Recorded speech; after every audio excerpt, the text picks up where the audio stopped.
Hello, I'm Rain and welcome to my channel where I discuss fantasy Formula 1. It's super early in the morning. I was going to record this last night, but my flight home got delayed. I am completely ruined. My team is ruined. All my plans are ruined. And if you don't know why, I'm going to explain that to you in a second. But first, I just want to announce that I'm doing a deadline stream on Saturday for Spa. I'm sorry that there was no deadline stream this weekend for Hungary. If you missed my team updates, I posted them onto Twitter and in my new Discord channel. Link to both will be down below. Let's just get in and talk about this absolute mess of a weekend for me and for McLaren and for Verstappen and for Aston Martin. I mean, Drive to Survive can make half a season out of this weekend alone. It truly was that crazy. Let's just get talking about it, right? So this is my team, 170 points and a red arrow down to 13,700. It's the biggest red arrow I've had in a while, but it's the third or so red arrow in a row. The previous two have been small, right? But I just keep going downwards slightly. This is a slightly bigger arrow downwards, and I can't help to think that it's Gasly's fault, right? I'm a certified Gasly hater. Pierre, I don't think he's going to see this, but I don't hate you.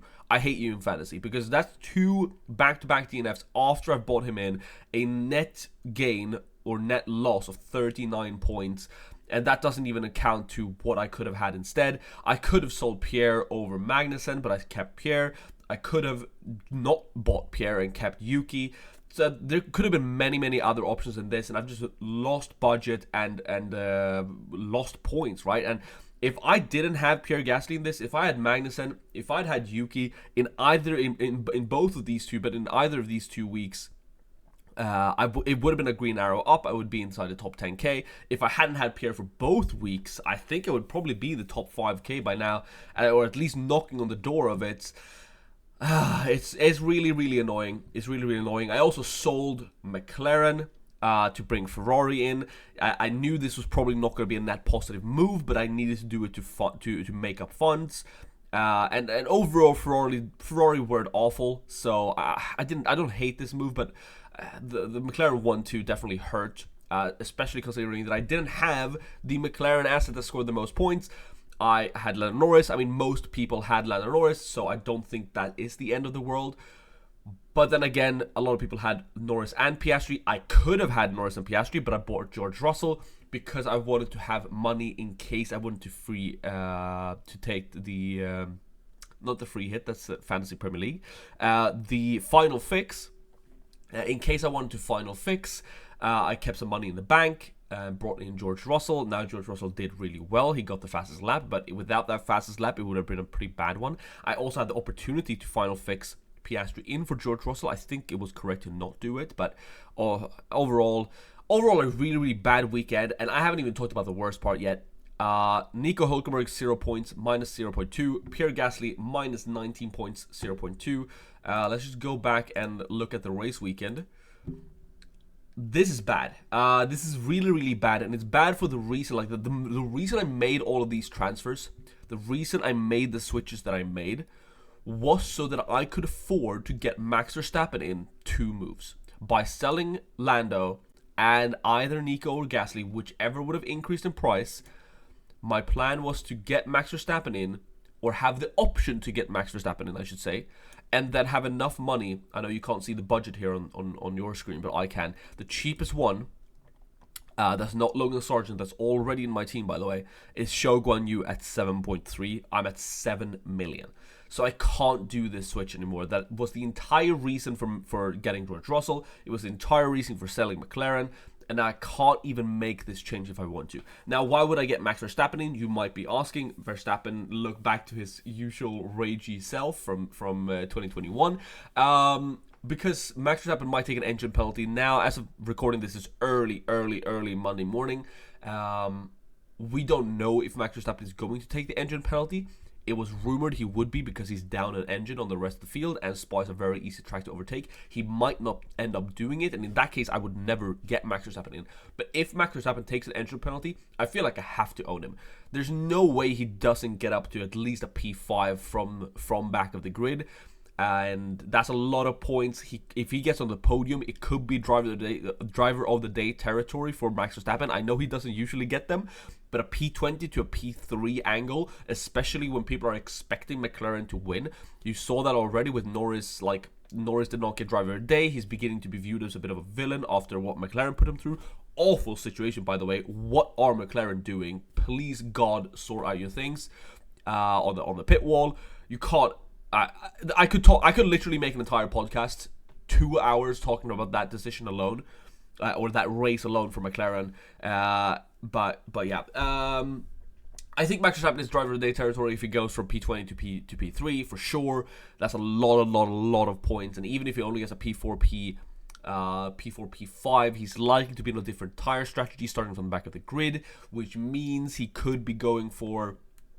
He could be going for a different strategy, which means that, like, you know, starting on the hard, switching to a medium tire later would mean he's more likely to get fastest lap as well. So I just really like having someone like Max Verstappen or Norris or Piastri or whoever is really fast at the moment from the back of the grid with an engine penalty at a circuit like Spa, where overtaking the slow cars is so easy. I mean, we saw George Russell did it in this week. It was in Hungary, which is a track that's hard to overtake, and he recovered back to P8. Checo got P7, or that might have been switched. I don't actually know, but P7, P8 for Russell and Checo started from 15th, 16th. From P20, you can definitely do similar things in Spa. So then George Russell was on a different tire strategy, and he ended up getting the fastest lap. So I think whoever ends up taking the engine penalty. I'm talking about Max because it's been rumored about Max taking one, but for your transfers this week, it's very much a wait and see, and it's the same for me. We could have other drivers taking engine penalties that I might be very interested in. Things like Haas, things like Alpine, but surely Gasly doesn't need any more engines at this point. But maybe for the Ferrari drivers, take one, and it's might be worth, if Max Verstappen doesn't take one, I just want to stick with Lando Norris up there, and then it turns out that we have a Charles Leclerc taking an engine penalty. Then I can just do Russell and get Leclerc in, because I can still afford every B tier with the budget that I have. I can afford to get Oscar in as well. I think that's very important. Oscar increased 1 million. Missing that hurt a lot, especially since I could have gotten him in but chose Russell instead. It's quite ironic that I picked Russell because he was the cheapest one, so that I could afford Max later. But if I'd picked Piastri, then I could have just bought Russell next week, and I would have enough. I would have had enough. I could have done this to Max and George if I'd had that money, but no, I do not. So it is what it is. Honestly, I'm kind of upset about it. I think the luck is really starting to turn on me, and I haven't even mentioned a couple of things that I think is important from the Hungarian Grand Prix. One is that I was right. If you didn't watch my videos last weekend or last week, switching to a 2B lineup was correct overall. 170 points isn't bad. It's brought down by Gasly mainly, and then the Lando Norris did not get the win. But I was pretty right. If you look at the assets that did increase in price, it was only Ocon and Magnussen out of the C-tier drivers, and I did say that the C-tiers would be really bad. I also think it was a great weekend for the Limitless. So I did Limitless with my second team. I ended up picking this team, which I think ended up being correct, apart from Red Bull Racing, should have been Mercedes. And I think Max Verstappen, let's actually just go to F1 Fantasy Tools right here and check the race results. So I got it pretty close to correct. So let's close some ads. I'm not sponsored. So yeah, I should have had Leclerc or Checo over Verstappen, but that's a 3-point difference. The main one is that there was quite a bit of 16 points to Mercedes from Red Bull. So on my second team, I started this in China, so it's not close to higher ranks or anything like that, but 288 points for a Limitless when most people, I would say, got around 190. I think that is quite reasonable. I got 170, but that's because I got the Gasly DNF. I think a lot of people have Gasly, but there obviously could have been some people in there without Gasly. I think a team like this is very common. Some people would have had McLaren instead, so then it's like a 210 points. So the 90-point difference for a limitless is definitely way better than what it was in Miami. And then the last thing that hurts is, you know, the two C tier assets that increase in price, Ocon and Magnussen. If you don't remember what my team was like in Great Britain, I sold Ocon and Magnussen. And again, I sold Ocon. I think that was the correct call over Pierre Gasly. You know, you can't predict this, man. Because Pierre Gasly's favored in the team. And then Magnussen, because he was more expensive, it would leave me more money in the bank. But then again, Kevin, I would have just had to sell him next weekend. And I missed two 0.5 increases among the C tiers, which means now that you look at my team, everything just decreased in price along the C tiers, which leaves me incredibly unflexible. So removing all my assets, I'm at 120.2 million budget. It is an increase, but only a slight one. At least, you know, the Ferrari and the Mercedes asset is ticking along, and even though I want to get McLaren back in, I might have to just stick with this by now. But that's the question now. Do I target things like Max Verstappen's engine penalty in Spa? Sorry for hitting the mic. I'm not editing that out. I don't have the time. Do I target things like engine penalties at Spa? Or do I just say, screw it, and get McLaren in? Right? Because I could do that. I could get Piastri in right now, just like this. And then if I wanted to, I could also do this for a -10. Is that just the best? Are McLaren going to be clearly the fastest? Because no one was even close to McLaren in Hungary. So are they going to keep taking 1-2s going forward? If so, is this just the best? Is it just say, screw the C tiers, I'm done gaining budget, I can exactly afford this now, and I might be priced out soon. Do I just take a -10 and go all out McLaren, and then I'm just sitting on this team for a while? Because I'm not going to gain any budget with this team. Yes, I have Mercedes, but yes, I have Mercedes and Piastri, but a lot of people have Piastri, a lot of people have Mercedes, so compared to other people, I'm not going to gain budget. The kick hours are awful, by the way, completely useless, and they're going to decrease in price every week. I'm almost sure of it. I don't see anything else happening. You know, they might increase in Spa, but like, they're so unbelievably bad. I still have Nico, you know, Nico the GOAT. Didn't do well this race, but what can you do? He can't be the GOAT every race. And then Logan Sargent, who's also probably going to decrease. By the way, the best of my C-tier drivers this week, surprisingly. So I could just do this for a -10. Just say, screw it, get McLaren triple in, and just stick on it. It's probably going to be quite boring for the channel going forward, because I'm very likely to just be stuck with this and probably not make transfers. I would have to take a -10 for this. I don't think there's any way I can justify not taking a -10. I would have to essentially just get Oscar Piastri now, stick with Gasly and Nico, and pray to God that they increase in price, so that I, next weekend after the summer break, I have 3 transfers, and then I can do the Ferrari and Pierre switch to get McLaren back in. And just hope that at that point, you know, I have money enough to do it. It's not completely unreasonable, right?